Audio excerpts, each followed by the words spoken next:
नहमदुहु व नस्सल्ली अला रसूलिल करीम अम्मा बाद फ़ाउज़ बिल्लाहि मिनश शैतानिर रजीम बिस्मिल्लाहिर रहमानिर रहीम।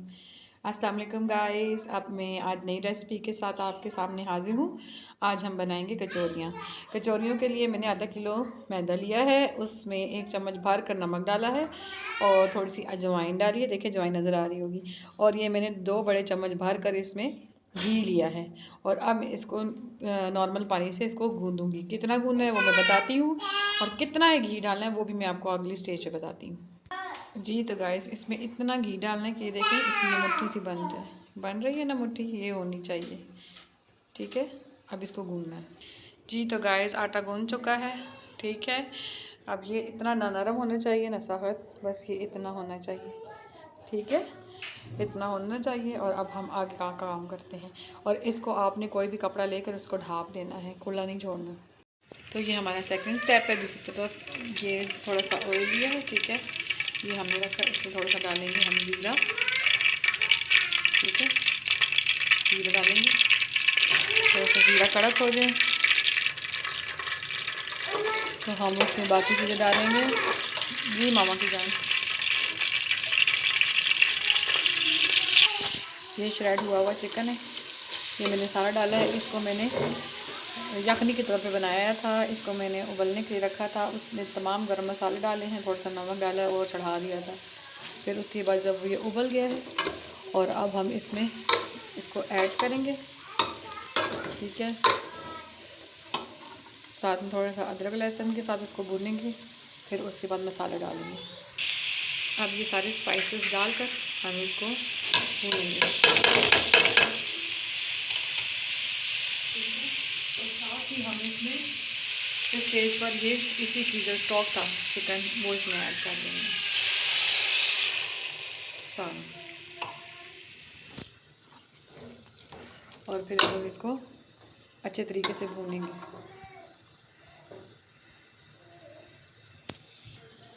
अब एक अनियन डालेंगे इसके बीच में, स्लाइस किया हुआ, चॉप किया हुआ।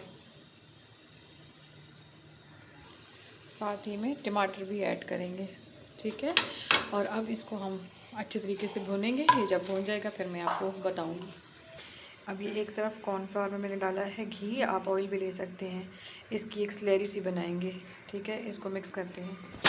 ये अब इसकी एक स्लेरी सी बन गई है। अब इसको हम रखेंगे फ्रिज में। हमने एक रोटी बेली है। अब हम इसके साथ अगला प्रोसेस क्या करेंगे, अब जो स्लेरी बना कर रखी है वो अब हम इस पर लगाएंगे। मैं अकेली शूट भी कर रही हूँ, साथ बना भी रही हूँ, तो डिफ़िकल्ट है, इसीलिए समझाने की पूरी कोशिश है। ठीक है, इसको हम अच्छे से सारी जगह पोर करेंगे।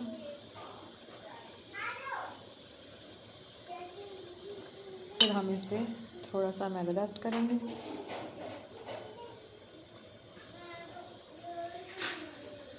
नेक्स्ट स्टेप, अब इसको ऐसे फोल्ड करेंगे और इधर भी वो स्लेरी लगाएंगे।